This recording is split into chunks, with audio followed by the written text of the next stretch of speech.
All right, so welcome all to our Instant Customer Weekly webinar. And this is, Rick, want to hit the buttons over there? I would love to. This is episode 007, if you hadn't guessed from our theme music. And switch that page there for us, Rick. What is Instant Customer?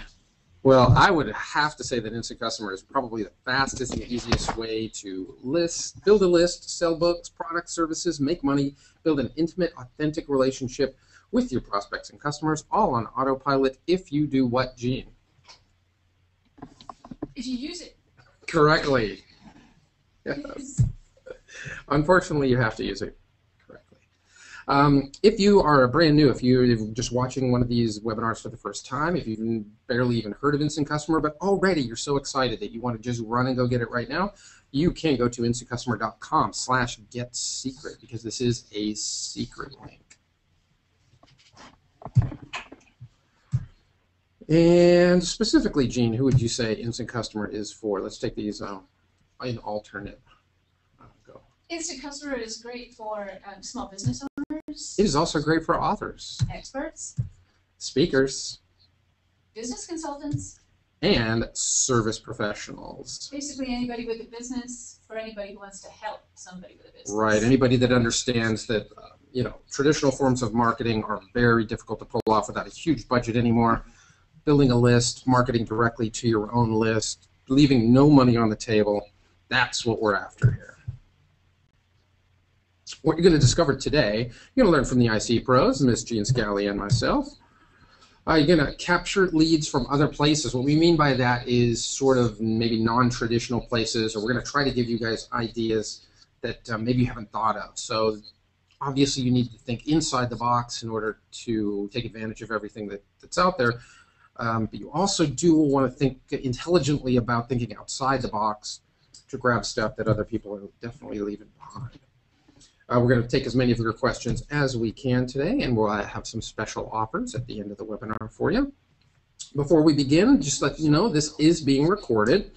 Replays are available in your Instant Customer inbox. There is a link there to all of the previous webinars, so that's the easiest place to get those.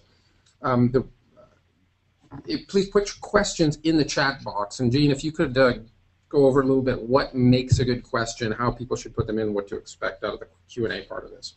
Yeah, just a little background on webinars here. If you're putting a question in the box, we don't always get to the questions right when you put them in. So if you can make a complete question out of it and not just ask something relevant to what's on the screen at the time, and when we do get to it, it will make sense to everybody, and we'll be able to answer it completely. And I keep getting feedback from everybody, Rick, that says it sounds like my mic's off, and my mic is not off, and I'm right on top of it. All so right. Just work on your projecting then. Sounds good. We're using the same microphone, so I have a hard time figuring out why it would not be working. But lovely, lovely GoToMeeting technology. I think it's more like Rick doesn't want me to be heard. No, never. Quite the opposite, usually. All right, our tip of the week this week is actually from me, and this came from a couple of things that we learned from our massive testing we do of the system every day. What we kind of figured out this week was that when you are uploading videos, when you're creating videos and then uploading them to use on the site, please, please, please use H.264 encoding. If you do use this, it will most likely play on most iDevices.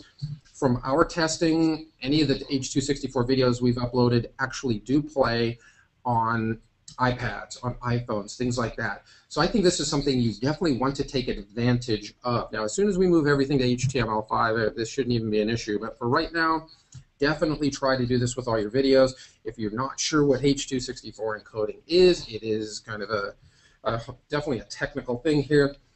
Go to http://www.h264info.com, and basically just about any video encoding program is going to allow you to do this, correct? That's correct. Oh, that's it. All right. Let's try to give you a little opening there. Gene, why don't you tell us about our hero of the week? He is a local San Diego guy who comes into the office every once in a while. It's very fun to see. Go ahead, Gene. Rick, our hero of the week this week is Robert Hughes. Robert is working with KPRI right here in San Diego. They are a local radio channel. And I picked this one because Robert did something really cool. He had a print ad in the local newspaper. And on this ad, he gave people an option for joining his campaign. And in one ad, he built 255 subscribers. So today's lesson is about thinking outside of the box and getting people off of lists or creating lists from places you might normally think of. And hero of the week is Robert because he's been doing this. So congratulations, Robert. And Rick, what are you doing over there? I'm just trying to see if this stupid thing is picking up the wrong mic or something like that. I'm trying to give you a chance to get to either one of them there. So this does seem to be problems that different people are having here. Okay. So now Robert's in a really interesting place in that, this is a radio station, so he's got lots of different ways, traditional ways, and new ways to grab some of these leads. So he's kind of a really good lead into what we're going to be talking about Absolutely. later. Now, of course, he can just give out a phone number to call or text into over the radio, but radios always have a lot of. Well, that's really loud. Yeah, I can totally hear that. There's another mic. You have that mic. I could totally hear that. I think that's the problem. Sorry about that. We're still trying to deal with technical issues there. But what I was trying to say is, obviously, radios run print ads. Radios do a lot of co-op advertising. Yeah, every time you move that, I can hear it. Just take it off. Just put it right there. Yeah. Okay, that's better. I think we got it handled here. But if you could turn. Yeah. Sorry about that, guys. So there's a good lead into what we're doing, and so this was through a print ad, right? With 250 new subscribers. They were running a regular ad, and he decided to add on ways that people could join his campaign, and he just grew the list to 250 literally overnight. Yeah, that's great. Okay. Oh. Oh, we got a little I missed the slide, sorry. Okay, so this week's Q&A. Now I've got a lot of. Okay. Echo, yeah. Yeah, your microphone is on. My microphone's completely off. Just rip it up. It is. Oh, really? Sorry about the technical issue, guys. We're struggling here for a sec. Let me. We're gonna mute this, and then we'll be right back to you in a minute. See if we can fix this.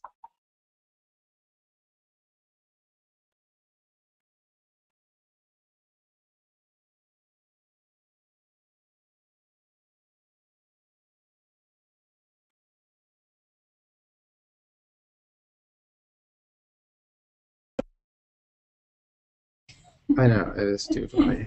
It is too funny because we're technical people. We don't know why this happens to us all the time. Your microphone was on. It looks like it's off now because I can't hear anything. No, just leave it. I disabled it in 2 other spots now, so hold on 1 second. Okay. One more time, if this doesn't work, I don't trust it. But I can't hear anything. Oh, I can't hear you now. All right, Gene, say something. Can you hear me now? That sounds good to me.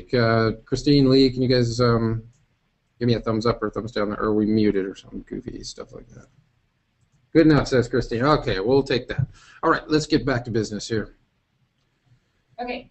Where's my PowerPoint? Okay, so our main FAQ today is going to be on capturing leads. So these are the kind of the mainstay opt-in channels of getting leads via text, via email, QR code, lead page, and web form. Why don't you give us a little your kind of marketing my take on spiel on this, Rick, is that when we think of capturing leads, most people using Instant Customer think only of using text, maybe the QR code, the lead page.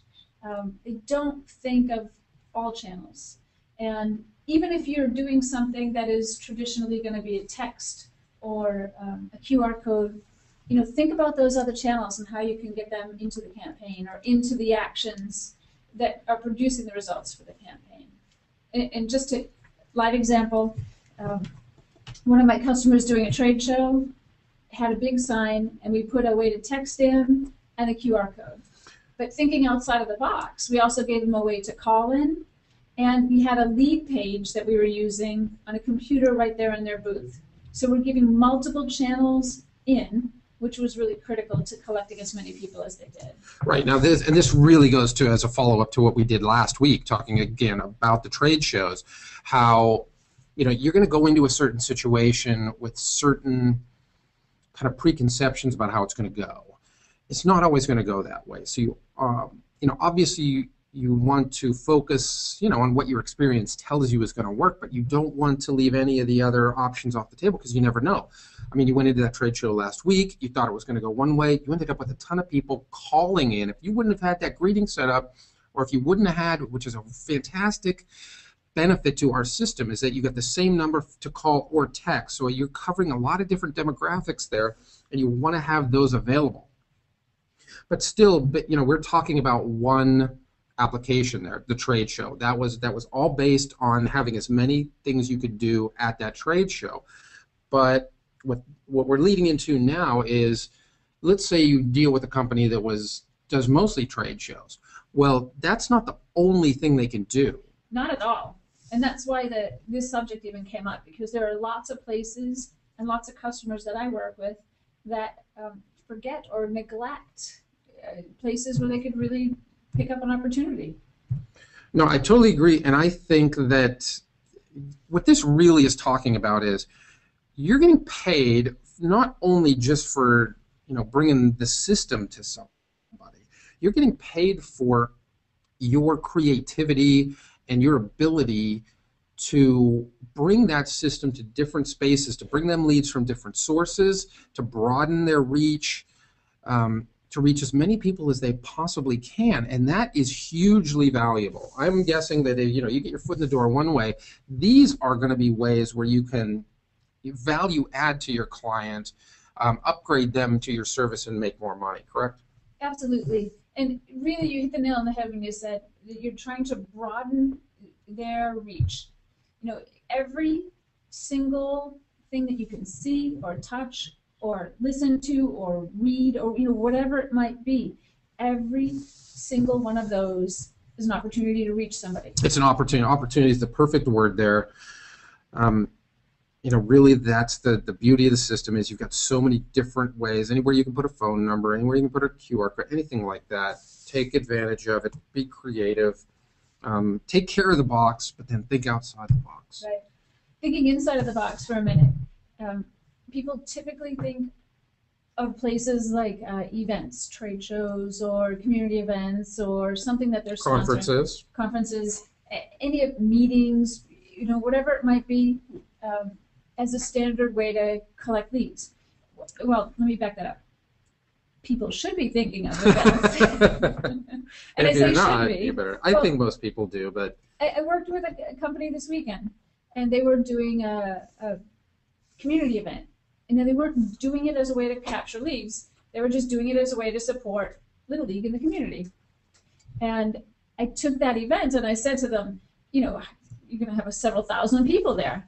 And all of those people are potentially customers. 100%. So let's get them on a list. Yeah, that's, just look for any place where your client may be leaving money on the table. This is a perfect example. You got a group that's doing something good and probably didn't even think about how to take advantage of that to to continue to grow their business. Really, really smart. Yeah. So mailings are another way that you can really pick up more customers. If you're sending letters or postcards, clearly you want a call to action, a way to get somebody into your campaign. And even if you're sending a letter, something that's concealed in the envelope, a lot of people touch that envelope. So if you had a way for those people who might just be seeing the envelope to get into the campaign, why not use it? No, I totally agree. Direct mail is nowhere near dead. Direct mail is still really effective in a lot of demographics for a lot of things, especially since I think most pieces of mail people get are either still bills or junk mail. Right. So anything that looks like a regular letter, people are actually pretty excited to get. I know I still open stuff like that, especially if they're already in the system. If you're somebody that they recognize, I think that's the big thing there. So if you're using all of your communication channels to, continue to build relationships with your client, we talk about this all the time. Keep your list engaged. Keep them active by giving them content like we're giving to you guys right now. It is really effective. It's the best way to go. You get something in the mail from Rick and Jean, guess what? You're going to open it. So, don't ignore it. And at least, like I always say, all marketing is test marketing. It's something that if you're not trying, you definitely should be. I'm sure that you have clients leaving money on the table. That's correct. Business cards are another way. Most of us still put business cards together, and they say only our phone number and our mailing address. The back of that business card should maybe have a QR code that goes to your webpage that shows your services, or a way to text in and get some information. Totally agree. I think business cards are one of those places where people get impressed by kind of the latest bells and whistles. Even if you're one of those people that can't see any value in QR codes, don't even know what they are, don't even care what they are, I'm telling you, having them on there is like, it's just like a stamp that you're current, that you're hip, that you know what's going on. I think people are always, they're not only impressed by that, but a lot of times if you don't have something like that, they may even devalue you. So, it's one of those things. If you do it well, there's no reason not to put as many of our different kind of lead capture methods in there as you can. Right. Another thing that people are overlooking a lot right now is social media. They have social media channels like Facebook. I don't think they're overlooking it. I think they're either, in fact, I had lunch with somebody today, and they're either overwhelmed by it or they don't know how to take advantage of it. You're exactly right. People know that they need to be on Facebook for their business. What they don't do well is they don't use all of their available resources to get people into their campaign from their Facebook page. And it's not just posting something that gets lost after 10 or 20 comments that says, hey, join me, text in. It's using that profile image on the side, using things like a like gate or a real page. The like gates are huge, I think. Yeah. And you know what? They're way more effective than I would have thought. I would have thought that most people would skip them, but the fact of the matter is they don't. They're almost always to your page anyway that they're going to like it. It's just a way to, and Gene's going to talk more about ethical bribes here. But that kind of interaction is huge. Look, they're there. They can get the Facebook thing. They can always go on like if they want to. So don't underestimate things like a like gate. And explain what a like gate is real quick. So a like gate on Facebook is just a way to get somebody to hit the like button before they go and leave comments on your wall. So typically what you'll see is you'll get to a page and there'll be a big bold graphic with an arrow that points up to the like button and says like us to get something or like us to see more. And when you do that, the page changes. I use that second page almost always as a way to get somebody's name and email address. Yeah, exactly. And like I said, I haven't seen any resistance to this. Are you familiar with any research that shows any resistance to that? Here's the funny thing about like gates. You don't have to hit the like button. You can just go to the wall page. Excellent point. Wonderful point. 90% of the people or higher. Yeah, but explain what happens then if you don't hit the like button. Well, let me explain what happens if you do hit the like button. Okay, good. If somebody hits the like button, a note goes out on their wall that says they've liked your business page. Now, every Facebook fan has an average of 130 friends. So 130 people other than that one individual will also see that note. And a percentage of them will come and check out that page, and they'll like it, and the process repeats. So it's really just a way of increasing exposure. But it's not like they cannot access your page or do anything else, right? Exactly. So it's almost a no-lose situation there. It's something that you want to learn to work in, and I'm sure that we could do something on that in the future, you think? Absolutely. All right, we'll talk a little more about that stuff later. That's all you got there? Yeah, now I want to talk about thinking outside of the box. Yeah, so all of those other ways are things that people pretty much are going to be familiar with. They're great ways to get your foot in the door. and you can continue to add on to those as well. But like we were talking about before, if you're not doing some of these other things, thinking outside the box, that's not only you as a consultant, I think, are leaving money on the table, but obviously your clients are as well. Right. So the first thing that came to mind is bandit signs. And a bandit sign, people have probably seen these. There's little yellow signs that are usually tucked on the road somewhere by the highway. Almost always having to do with house, buying a house, renting a house, something else to do. They really capitalized on bandit signs, but they can be used for any business. Thing is, they're called bandit signs because you kind of put them up technically without anybody's permission, and they will probably be pulled down by the town before noon. So, but if you're using those, you can give somebody an opportunity to call in and maybe listen to a voice message. And so they're typically used with phone numbers. You want to go ahead and hit the next button there? Sure. Thanks. Product packaging. People in restaurants especially constantly overlook this. If you have a pizza place and people are picking up a box of your pizza, then on that box, there should be a way for them to join your campaign. Napkins, table tents, signs, all of this is absolutely prime for collecting names on your list. Yeah, I think restaurants are big for that. I know the recent trip I took, they just had a little placard there that had to text the short code to get on their list. And of course, you're just sitting around waiting for your food. It's one of those things you do. You've also talked in the past about questionnaires there. When you have a captive audience, try to take advantage of it. Just don't overuse it. Don't don't go to the point where you're being annoying or annoying, for that matter. For the bandit, I'm going to go back to the band sites just for a quick second. Some of the other pluses on that is they're usually done really cheaply, right? Yeah, they're super cheap. And that's one of those places where you want to use that kind of what? Go ahead and say it, but I was waiting for another slide. Oh, you're going to go there later? Yeah. Oh, okay, we'll go there later. All right, maybe up another sign there. Okay, windows and doors. Oh, I like this one. Windows and doors, very frequently overlooked. If you have windows and doors that face a busy street or busy foot traffic area, then you should definitely take advantage of that. Hang some big signs on those windows and doors that let people know how to get into your campaign. Does size really matter? Bigger is always better. Okay. Always. Sidewalks. bags are good too. Oh yeah, sidewalks. So this is one that people rarely think of, but these are really fun. Have you ever been at a trade show? I see this in trade shows, but they work equally well. Trade shows, I know what you're talking about. They work equally well on a street where there are footprints on the floor that says like, hey, follow me for something. What you could do is you could put a QR code on the sidewalk with little footprints that maybe lead to your door or not.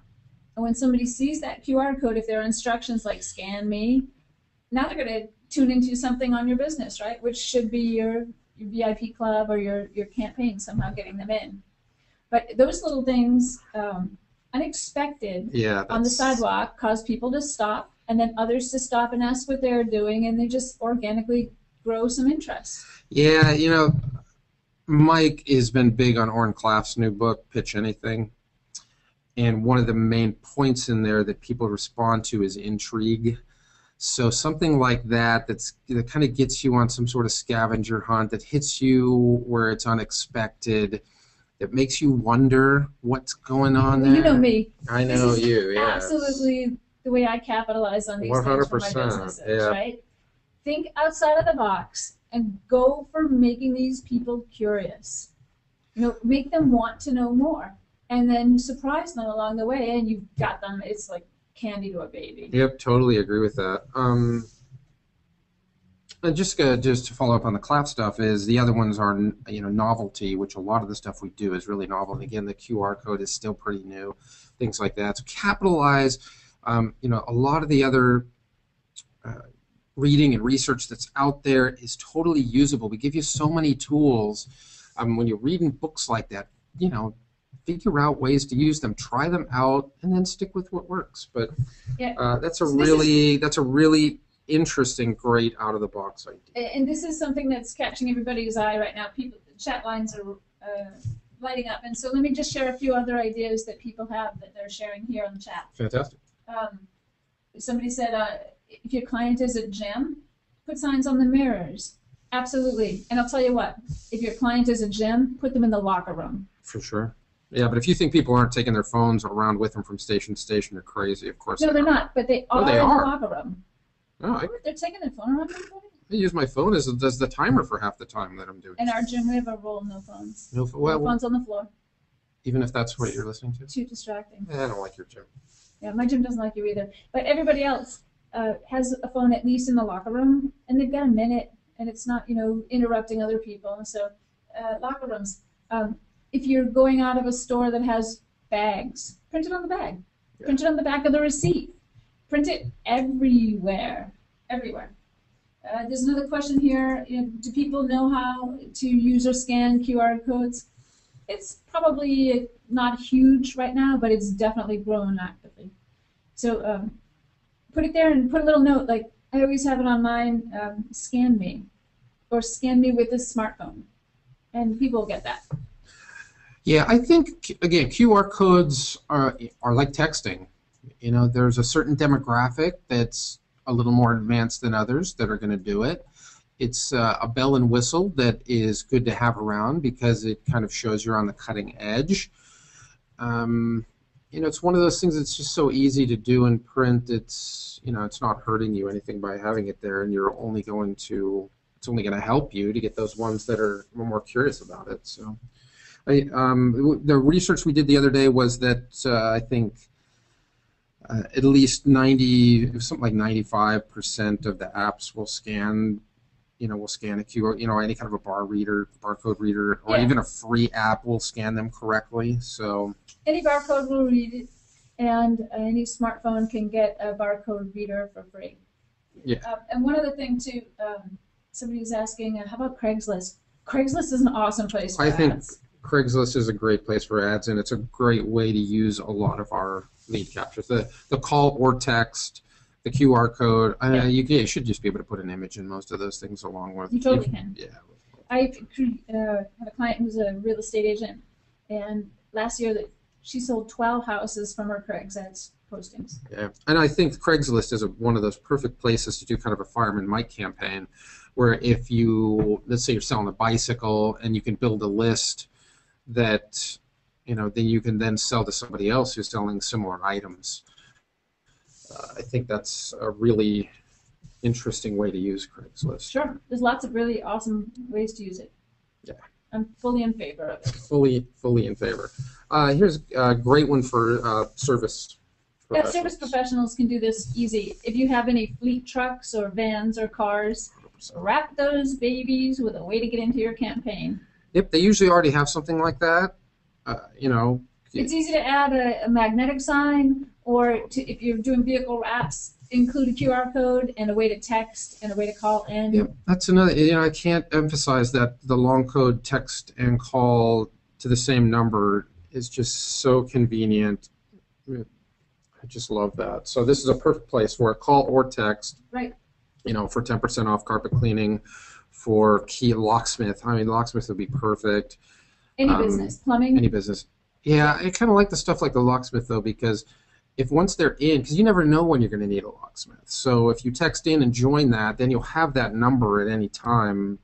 Sure. And again, one of the major things we're trying to emphasize is, you build that list, you can continue to send them information so that when they need, even if they're not using it right away, when they do need it, who's going to be not only in the forefront of their mind, but right at their fingertips. They're already going to have text, they're already going to have emails from you right in their phone. You're going to be right there. That's where you want to be. Right. I like to think of anybody that has a vehicle that's driving around for business is ripe for this. So couriers, mobile notaries, painters, plumbers. I like the service trades for this type of lead capture because these guys are in neighborhoods that they may or may not be back at. So why not tell all the neighbors who's doing your business and how they can get a deal too? Yeah, referrals huge. They're huge to your business. They're huge to other people's business. That's why you really do. Mike talks about reputation management a lot. As we get more and more away from traditional and more into social media, and other types of socially interactive advertising, the referrals are humongous. Take advantage of them any chance you get like that. Right. Next up, good rules of thumb. Good rules of thumb. I'm a big good rules of thumb guy. So appropriate methods is what you were referring to before. And appropriate methods mean keep in mind where that poster, sign, advertisement, whatever it is, keep in mind where people are seeing that and how they can interact with that. For example, you don't want to put a QR code on a bandit sign because people are too far away. And they're not going to get out, park on the side of the highway, although some of them might, get out of their car, run over with their smartphone and scan it and jump back in the car. Right? So a bandit sign, good for a phone number. Craigslist, though, fine for QR code. Yeah, for sure. And Craigslist for all of them. And not only appropriate methods, but appropriate styling. You talk about it a lot where, you've got to use the voice of your... Yeah, you got to use the voice of your customer. Right. But appropriate signing style may also include sign. How big is that sign? Right, but for a bandit sign, you're not looking for something... those are typically... They look like individual... They look people. Handwritten. Now, they work best if Yeah. they look handwritten, like somebody just wrote this up last night and put it there. Yeah, this morning. that's what I was talking about. On a bandit sign, are you, because of kind of the vulnerability of them in just being out in the middle of nowhere and who knows what could happen to them, you don't want to throw a whole lot. Not only do you not want to, but you don't need to throw a whole lot of money into those. No, you don't. And none of these signs have to be expensive. I did some beautiful signs this weekend for this event that a restaurant was at, and I went to Kinko's and had them done literally 2 hours before the event started. And that whole pile of things that we created for them cost less than $100. And they got 2 big giant posters, and we mounted them on some cardboard so they would stand up on their table. And we also had 600 flyers, under $100 all of them. So inexpensive is awesome, and you can just use them, throw them away, do them different next time. Exactly, but for appropriate, we just need to think through where they're going to be, what people's expectations are of that method. Bandit signs, they're really not looking for something overly professional.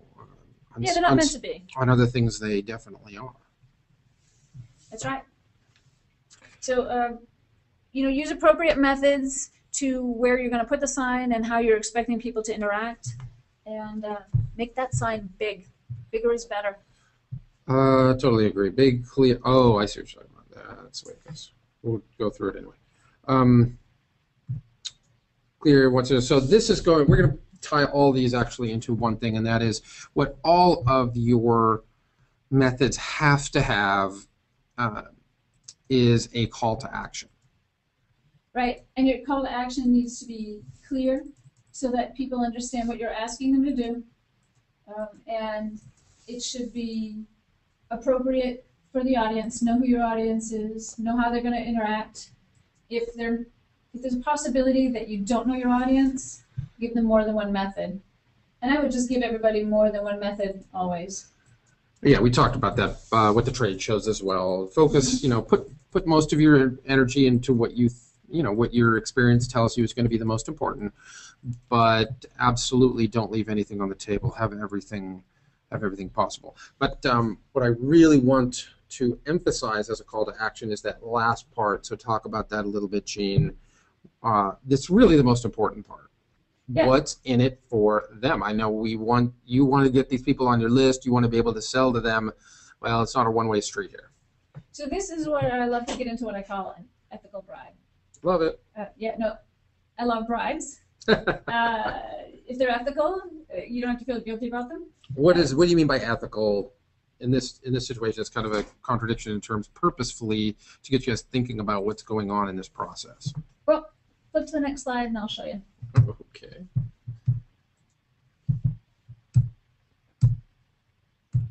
You got a whole little section on it. All right. An ethical bribe is a really good way to increase opt-ins. And go ahead and hit that little key there. Thank you.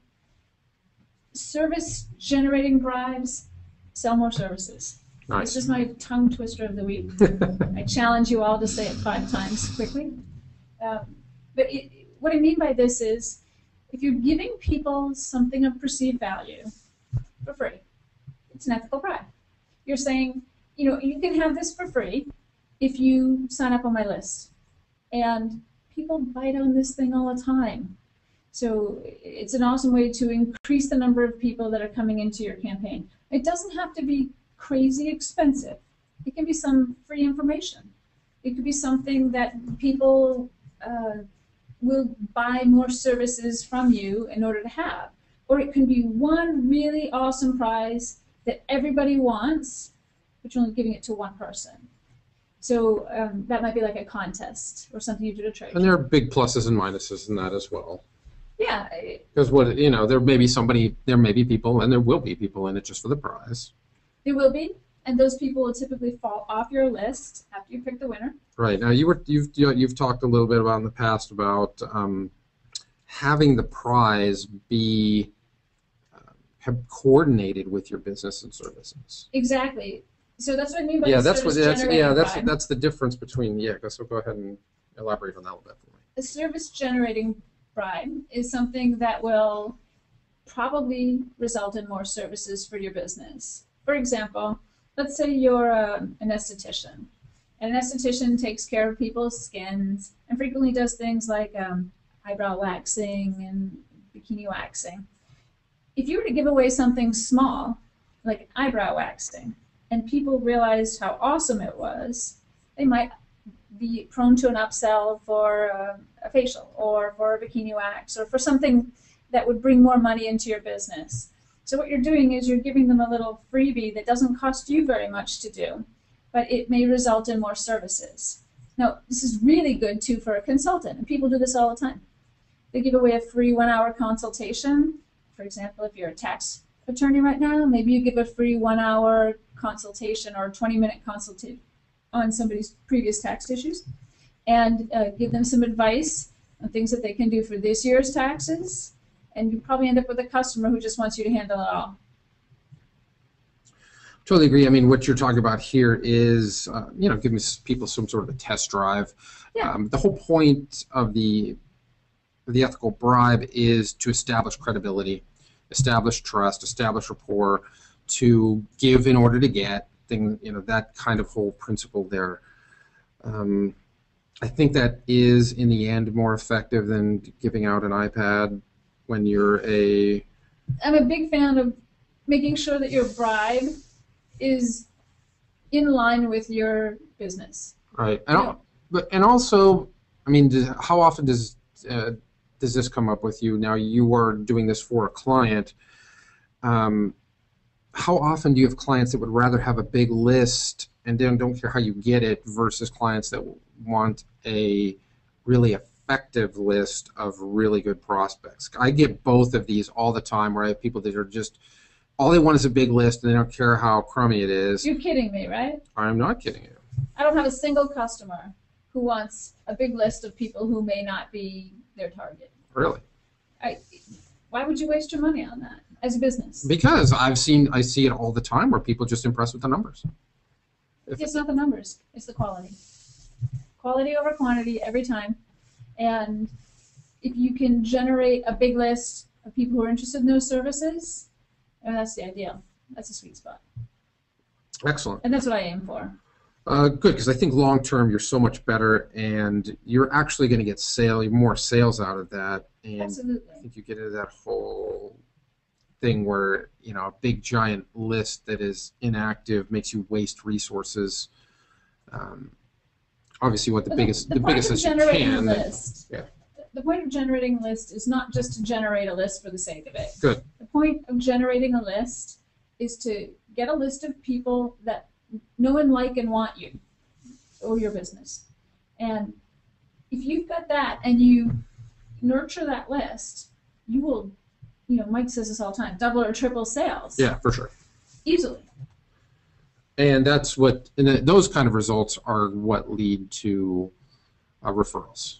Right. What would lead to more business for you. There's a comment on our chat right now that says, we're selling results through better customers, not length of poor lists. And David, you're absolutely right. Yes, I believe 100% the same. So last point here is, really good point here. You see people make this mistake over and over again, and it's actually counterproductive. Right. You don't have to give away the farm. Your ethical bribe can be something that doesn't cost you anything, really. People do often give away something grand, and the bigger your contest, the more of a buzz you can create around it. It's absolutely true. But you don't have to spend a fortune to get a good quality list. Yeah, I totally agree. It's something to use all of those things that we talked about before: novelty, intrigue, and interest, and engaging, and good content. All of that. But you don't have to give away an entire tax service to do it. You don't have to clean their carpet completely in order to get value out of it. No, in fact, Joe Polish is famous for carpet marketing, and I know a lot of his members give away a free room of carpet cleaning, just one room, and that generally results in people wanting more than just one room done. Yeah. I mean, sure, there are people that are going to take advantage of that special offer only, but that number is really going to be relatively few. Yeah, and usually that's more of a failure of your sales staff to take advantage of that really, really hot lead in the first place. Right. Okay, so some examples. Oh, I'm missing that. You got the old slide there. Some examples of taking advantage of location and creating some signage around them. I've blurred out all the instructions so to keep the campaigns, relatively intact. But one of them is the side image for a Facebook page. Yeah, the one on the right, the Baja Fresh one, that's like a Facebook. No, actually, the one on the right is from a Baja Fresh event that they had in the community. Yeah, that was a sign. So that was a sign, not a handout or anything. Oh, great. So that was like would they have like a table or? Yeah, they had a big tent. And this was around the area and in the tent so that people could see how to join. And this was a big sign. This was several feet by several feet big.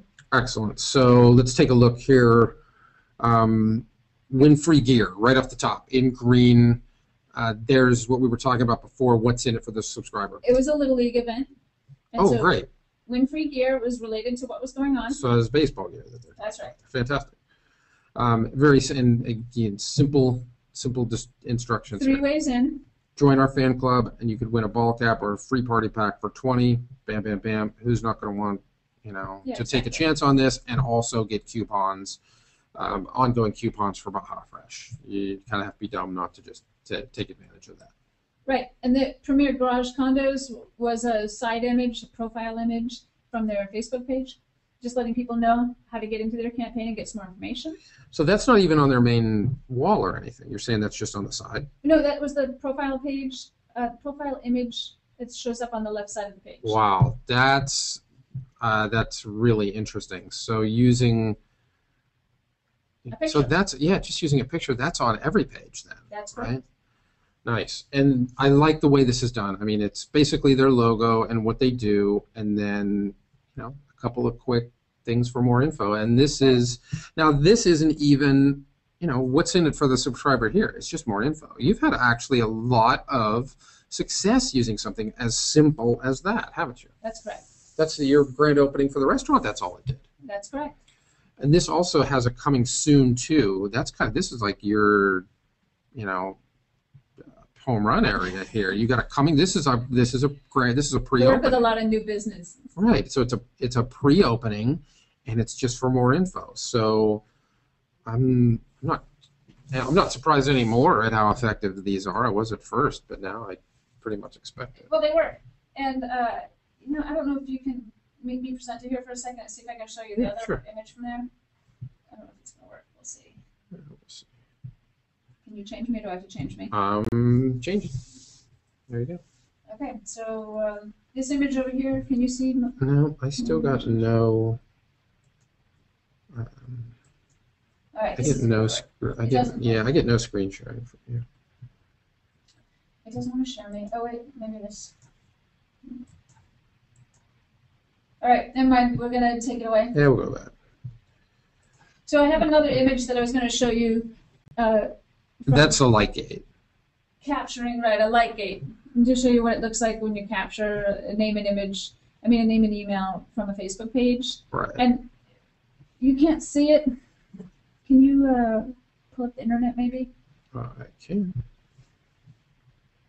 We're going to show you something that uses an instant customer form instead of the whole. Yeah, excellent. That's really good. We wanted to show some examples of some of this anyway, so this is a perfect time for it.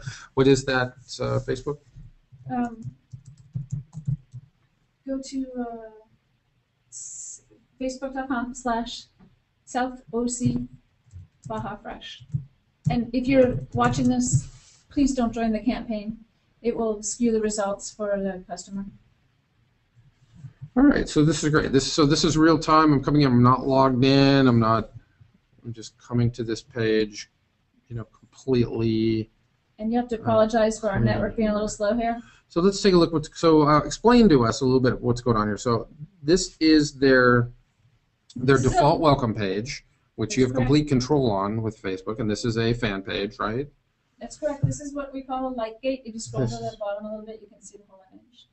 So it's just a graphic with a nice image. And again, nice call to instructions. Nice call to action. Really clear. Like us and get a free churro. Right. Bam. You're not logged in, so you're not going to be able to like this page. I don't think. Yeah, you're going to have to log in first. But if you were logged in and you hit the like page, it would show you something different, and that different page would have a name and email capture form on it. They go straight to their campaign. Okay, maybe if we get a chance to switch it up here, I will do that. So let's take a look at what else you've got. So really then, just behind here is form code. Now, how do you put your form code onto Facebook? Do you use an app for that? So there's lots of different ways to do it. There are a lot of apps out there.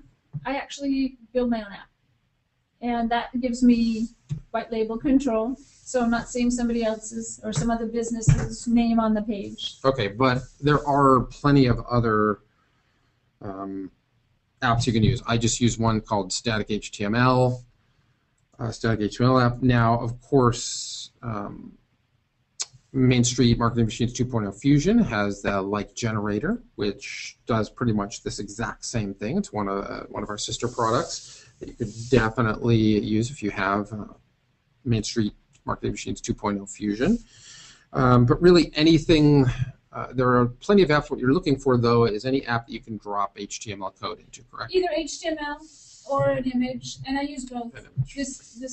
Well, if you're going to do the form. I have not liked it yet. It's just an image. Right. This is just an image right here. Right. But and if you're going to use the form, you need an HTML page. Right. So again, there are a couple. You just have to search Facebook for static HTML. Lots of them out there. Exactly right. Okay. So let's take a look at what code we're going to use inside of that. Yeah. Let's take a look at the system and show people how to create a lead capture. So this is my instant customer account. Again, my inbox is down here where I have replays to the Q&A webinars like we talked about earlier. There are also other interesting things down there. Right now, I'm going to go up to the top two campaigns, and I'm going to just pick one out. I'm going to pick out the Easy Start campaign I think that we worked with a couple of weeks ago, which again is definitely my recommendation on where to start. If you do not, if you have hardly ever used the system, the Easy Start campaign was made to be the easiest one to start with. I definitely recommend that you start from basics and build up skills from there, because there are a lot of options in here that are kind of. Let's just keep it simple and go straight to the lead capture form. That's what I'm attempting to do. Or I believe we call it just the web form. I don't want the whole lead page. And I seem to have nothing there. This is where we play the. Where are my campaigns? Or you can just create a new one from scratch. Oh, yeah. Just, Right. you know what? I'll just go through the easy start right here. So, you know, your best bet is just to, let's go back and explain what I'm doing here. From the home page, now the easiest way that you can start out learning the system is to build it. If you need to manage any of your phone numbers, media, campaigns, or activity, you manage it from over there, but this is really simple. We do have a lot of templates in the system. Depending on your billing package, you have access to some or others. But right now, everybody has access to this first one right here, which is just called the Easy Start campaign. This will pre-populate with all the information from your profiles and preferences. You can change whatever you need to change as you go. You can put in your social media information here.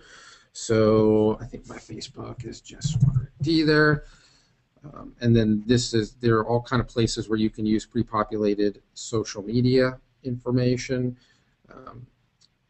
Our system does do some pretty extensive influence scoring, so I would always turn that on just so I can figure out who my most influential users are. Just want to, pointing out some of this stuff along the way. Right now, I'm just gonna skip the phone numbers because we're going to be dealing with web forms here. I'll use also just the default greeting. I'm going to have, let's just send my notifications. And I'm just going to have new subscriber notifications sent out to me. So when I get a new subscriber, I always want to know about it. That's good. Plenty of other things I can go after there. And then I'm going to go ahead and save that. So you can see that is a really simple way to learn how to use our templates to build a quick campaign. It's got just a couple of quick little autoresponders in there. Absolutely. You can see my cool little dashboard here. But right now I'm going to go ahead and build a web form so we can see where to find that code. Pretty simple. So I'm just going to edit my campaign. On the left here, I'm going to drop down to opt-in channels. So just remember, anything that you create, in the build process of your campaign, just about everything you can go in and edit. What are we going to take here? We're going to take first name, Gene, email. Email I'm always going to want. So I like to do first and last name. You do the first name required and the email required. Okay, cool. And that way, if they don't give me their last name, no big deal. But if you put it up there, they're more than likely to fill it in. Nice. Oh, you already made this one with the web form. Let's take a look at it. Mm-hmm. So then this, I just did a continue here. So the second part is the web form, and I'm going to launch our little instant builder here. We went over building lead pages and web forms a couple of weeks ago. If you want to review that, just make sure you go to your inbox and check out that webinar. The replay of all the replays are available, like I said before. To edit your web forms, really you just have to click any part of it. It'll give you different options up here that you can change. So right now I'm just going to put Facebook test form. Save it here and continue and save there, and then save and exit right there. So once you got the form, pretty much the way you want it to. Yeah, then you can go putting it wherever you need it. Right, and we're going to show you where that code is. Right, and you can put it on your WordPress blog or whatever you got. Exactly. So on your details page, on your dashboard here, at the very bottom, there's a web form embed code. Now I'm going to go over real quick what each of these four do. Your iframe URL would be your entire lead page. That's just an iframe, just one little snippet of code that you can put wherever you want if you wanted your entire lead page, which is not typically done, but it's there. Just as a point of clarification, what we just created is the web form, not the entire lead page. Right. So Rick is talking about the big, giant page that you can have video and all kinds of stuff on. Exactly right. Your bullet points, video, all that. Content, and your best way to think about it is that we give you an opportunity to make a lead page or a web form on the fly. That may or may not be your only place to take the leads. Usually it would be ancillary to like a standard professional web page, something you could put up in a hurry or something you could do, on the side if you were doing an event or a special promotion, something like that. Again, giving people more than one way to get into your campaign. Right. But let's say that you wanted to take that little web form we just made and either put it on Facebook, put it on your other professionally done page where everything else is done one way, but you just want to put a form on there. I use the web form on people's websites a lot. A lot. This is really typical. We'll probably go into this into detail in a whole webinar here. So the web form URL there's just one snippet of code. It's just an iframe that'll take your entire web form as is and drop it in somewhere. Right. I would always recommend that you try this first. If it works, great. If it doesn't, we've got other options for you, but it is definitely the easiest thing to use. It does try at least to format itself up to your page, but as one snippet of code, it can only do so much. Right, and as we always say, test it. Test it. 100%. There are certain drawbacks for using the iframe in some of those Facebook apps we talked about, right. Because essentially what some of those Facebook apps are doing is taking HTML code and turning it into an iframe, right. And you really can't embed an iframe inside of an iframe. So, like we said, some of those Facebook apps, this will not work, which is why we give you the next one, which is your web form HTML. And even if you know absolutely nothing about it, if you just lifted this entire thing and dropped it in, it would work. The reason this looks like a lot is it does have a lot of CSS coding and things like that. But I would say in general this is not something you need to be afraid of. If you just picked this up and dropped it into one of those Facebook apps where the iframe didn't work, it should just work. Right. But it does allow you to go in and tweak anything you want. You can tweak colors, you can tweak sizes, you can, this is probably going to take somebody with some HTML experience. If you don't have one, don't waste your money on yourself. Pay somebody else to do it. Or just go make sure in your web page, your web form where you're building it, making sure it looks the way you want. And then when you get here, you just copy paste. Sure. So, I really like to stress that one of the things I like about what Kiyosaki says is, don't, if you feel that you want to make $100,000 or $200,000 a year, that makes your hourly salary $50 to $100 an hour. You can pay somebody $10 an hour to do this. If you are doing this, you're essentially paying yourself $10 an hour to do that job. That is a pretty big financial mistake. And odds are if you don't know what you're doing, you're going to spend twice as long on it as somebody else. More than true. But, on the other side, if you are pretty decent at it, there are tons of resources around the web. It's pretty easy just to Google something like any of these little HTML things in there and figure out how to do it. Right. But in general, you could just take this whole thing. Tell us what that last tab is about. And grab it. The last tab is the unstyled web form, which really is just basically stuff that would work.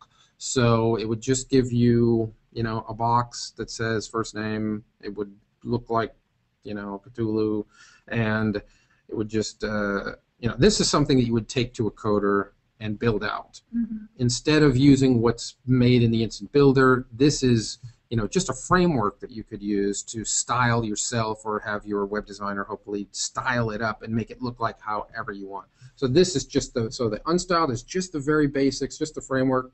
The web form HTML is all the styling that you already made with the Instant Builder. The web form URL is just the iframe for the web form, and the iframe URL is the iframe for the entire lead page. Awesome. So we give you a lot of stuff there. We give you just enough stuff to undoubtedly give you a chance to make it more complicated. All right. But yeah, the big message here is you can go and add these things to your web page, to your blog, to any place that you've got online, just by creating the form and then using this code here with the copy paste it into where you want it, and you're set. Exactly right. So this is something, set up a new page, test it. Right.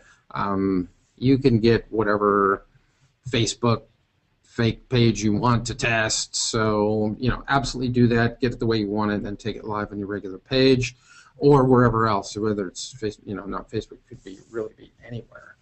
Right. So let's get back to our slides and wrap it up. I want to be You conscious of time for people. got it. And Here is our summary, Gene, number Right. 1. use instant customer everywhere. I can't say that enough. The more you use it, the bigger the list is going to be. There may be some people that want to leave money on the table. We don't know that. It's true. Let me rephrase that then. Use instant customer as much as you want to make more money. I totally agree. There's just the whole point of what we're doing here is to make it at least possible for you to take advantage of every opportunity you find. You know, here's the thing. If you're doing this for another business and you give them a list of 1,000 people, 1,000 people that are interested in their business, Exactly. I think even the most difficult customer is going to understand that you've just brought value to them. Yeah, I totally agree. And those are the kind of customers that are great referrals. I'll say it again. Those are the kind, you're giving them stuff all the time. They're totally engaged. And when people ask them what they're doing, you know, how they're doing this and why they're excited about it, they're coming to you, 100%. Another good point, and this is my favorite. Ethical bribes, they are a good incentive. By definition, they should be. Right. So what I really wanted to say here is I'm always open for bribes. Call or text my campaign now.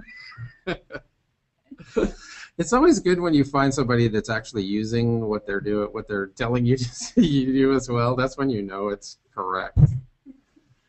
My favorite line ever, and you'll hear me say it almost every single webinar we do. For God's sakes, people, think outside of the box. Right. Don't ignore. And mine would be, make sure you're taking care of the box. You don't want to only think outside the box. So make sure you're taking care of what's in the box too. But you know, go ahead and do everything the way you're supposed to do, and set up your campaigns the way you want them to be. But then take that to another level. I mean, I really think what sets me apart from anybody else doing this is I'm not afraid to think outside of the box. I'm not afraid to say to my 100%. customer, put a QR code on the ground in front of your shop, or put it on the ground 2 blocks away and lead people to your shop. I'm not afraid of trying something new. not only that, but you're pretty forceful with it. And my observations are that people really respond to that. People respond to that kind of They're responding to the confidence. assertiveness. They 100% are. Because I'm confident that the things I'm telling them are going to work. Right. And I'm confident because I'm not doing the same thing everybody else is. And so the people that are finding the things I'm doing are not already bored. You know, they see something different or in a different place, and it sparks their curiosity, and they want to try it out. Well, I will say this. You are as engaged with your clients as you tell them to be engaged with theirs. Absolutely. And that absolutely carries over every single time. A lot of businesses you see they don't even engage themselves in this process. No. But if they get somebody in there that is enthusiastic and has ideas, they're not going to freak out if one of them fails or not. That's why I say take care of the stuff inside the box too, because you know that way you're going to generate results no matter what. But the thing that's going to fire their imagination, keep them involved. And one of the reasons your last trade show was so effective, I think, is because they were really enthusiastic going into the trade show. You were giving them all these ideas, and they were jumping on every single one of them. Right. And they put resources behind it, and it worked. I mean, it's really an interesting process to watch. I really It's a really enjoy good point it. that you bring up, Rick. And those of us in the audience right now who are doing this kind of business and helping other businesses, you've got to bring as much enthusiasm to the table as you can, and you need to stress to the businesses you're working with that enthusiasm, and That's have really them great. put that into resources. You know, I went to an event this weekend, and I actually had the owners of the business handing out flyers and watching me hand out flyers so they could kind of see what I was doing and how to approach it, and Yep. made a big difference in their campaign. It makes a huge difference, and I still think that translates into referrals. It does. They, you know, results breed more results, Right. and you can't get it from sitting back and just doing the same old thing anymore. That's a recipe for failure. Right. So the formulas for success never Rick, can you change. tell us about your formula for success? My formula of success really never does change. Great campaigns engage people, keep them wanting more.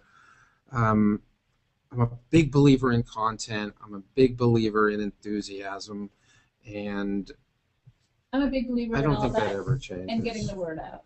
Yeah, no. Well, that's where the outside the box happens. I mean, right now things change so fast.